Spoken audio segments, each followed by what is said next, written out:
On this episode, the topic is building a long-term music career, and the advice comes from a guy who knows a thing or two about this, who's been around the block.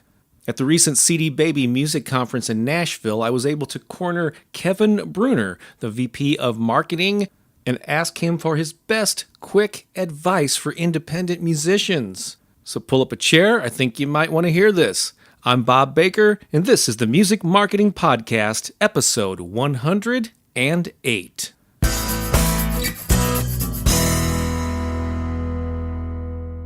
Welcome to the Music Marketing Podcast, where I share marketing and career advice for musicians, singers, songwriters, and music business pros just like you. If you don't already, please subscribe to the audio podcast in iTunes, Stitcher, TuneIn, or wherever you consume such products. And if you're catching the YouTube version, please, by all means, subscribe to the channel there. So as I mentioned, this episode features some concise, meaty advice from Kevin Breuner. He's the Vice President of Marketing for CD Baby. He's worked for the company for 12 years. He's the host of the DIY Musician Podcast. He's also the guitar player in a band called Smalltown Poets, which years ago was signed to a major label, and they were nominated for a Grammy. He lives in Portland, Oregon, and at the recent DIY Musician Conference in Nashville, I was able to pull Kevin aside. He was very busy, so I was just really thrilled that he was able to spend a few minutes sharing his advice for independent artists like you, perhaps. So without further ado, let's listen to what he had to say.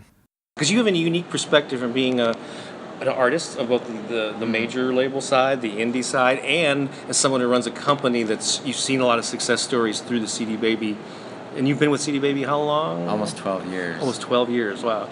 And so just like some general, what are some rock solid nuggets of wisdom for up and coming independent artists or taking that indie DIY path? Well, the best advice in a short period of time that I can give is you have to realize it's your career and you have to take ownership of it. It doesn't matter if you're an independent artist, you're on a major label, or what you have going on.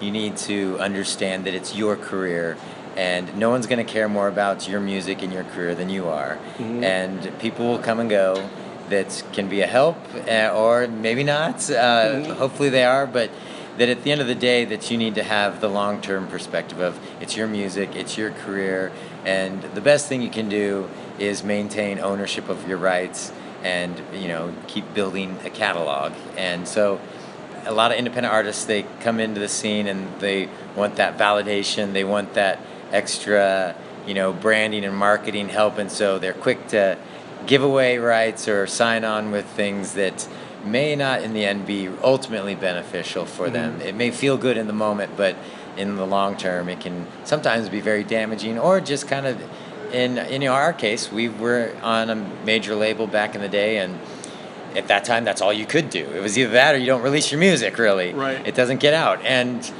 we had a great experience. There was a lot of success, but at the same time we're still dealing with issues. Our debut album's 20 years old now. We're still dealing with issues that we don't own the rights to those records. We can't do things, especially now in the digital age where there's all these cool things you can do with mashups and different things you can do with music and video that we don't own the rights to that, so we can't truly authorize that. So there's just issues like that you run into and that can be unforeseen. And so it's always good to know what you're getting yourself into and make sure you maintain ownership of your career. And don't get in a hurry. It's a lifelong pursuit. Right.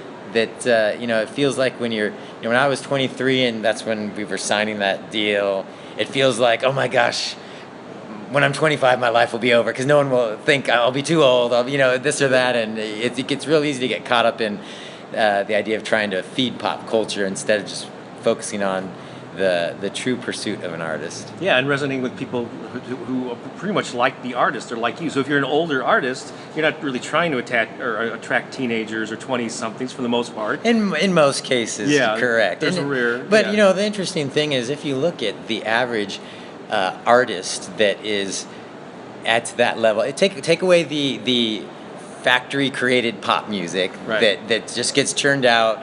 Take that away. The artists that are the most known, a good portion of them are actually pretty old. because they've built a career over time and built fans. I mean, you look at bands like U2, and those are the mega stars, but they're still. I'm always surprised when I see this band. I'm like, oh, this band's great, and find out, oh, these guys are actually in their 40s, and they've been doing this a long time. Right. I just discovered them now, and it's taken that time to actually develop their craft to be that really strong powerhouse that can command an audience and build fans. So. Right. So earlier you mentioned, I'll make this the last thing that we chat about here, because I know you're pressed for time, but you mentioned about how people looking for validation. I think that people are always, the natural things to look outside of themselves for the solutions, but I think that initial feeling that I am in control of my career does come from within and then radiates out. I don't know if I'm making sense there, but does that make sense? Well, yeah, exactly. And I think the thing that artists face, and I was in this same boat, it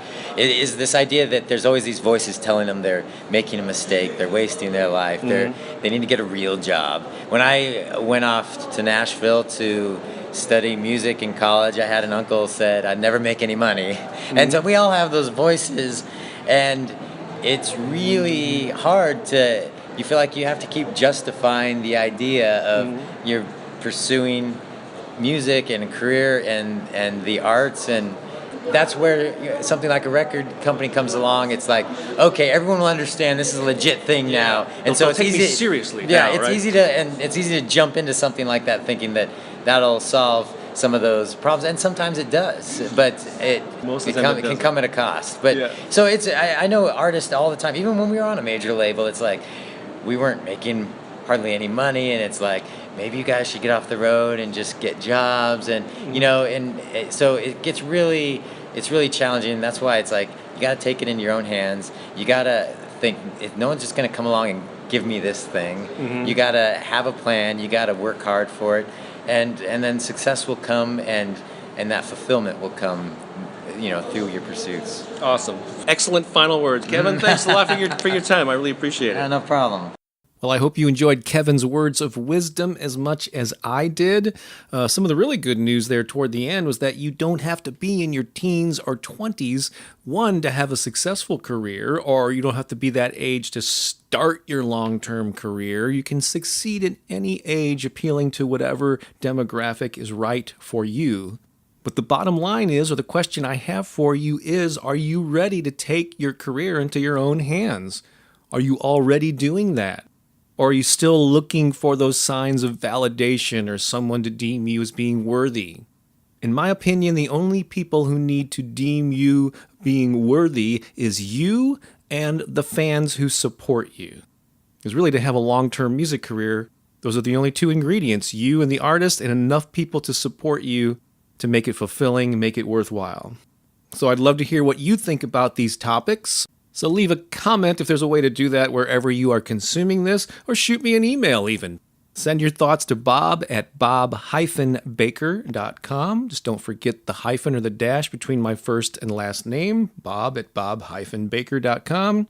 And in addition to that, I want to encourage you to get on the Music Marketing VIP list. Speaking of email, I'll even give you a collection of music promotion ebooks and tip sheets when you do. Just go to thebuzzfactor.com, click the Music Marketing Secrets image on the right, then enter your name and email, and boom, you're on the list. Again, that's at thebuzzfactor.com. And if you'd like to support my ongoing efforts to educate, inspire, and empower creative people around the world, please consider becoming a patron. Just go to patreon.com/Bob Baker, without the hyphen there. All these links and the stuff I talked about will be in the show notes of the podcast or in the video description on YouTube. Thanks again for listening. Please share this podcast or this video with your friends who could really use a boost of inspiration. Thanks for all you do to create great music and share it with the world. I'm Bob Baker, saying so long for now.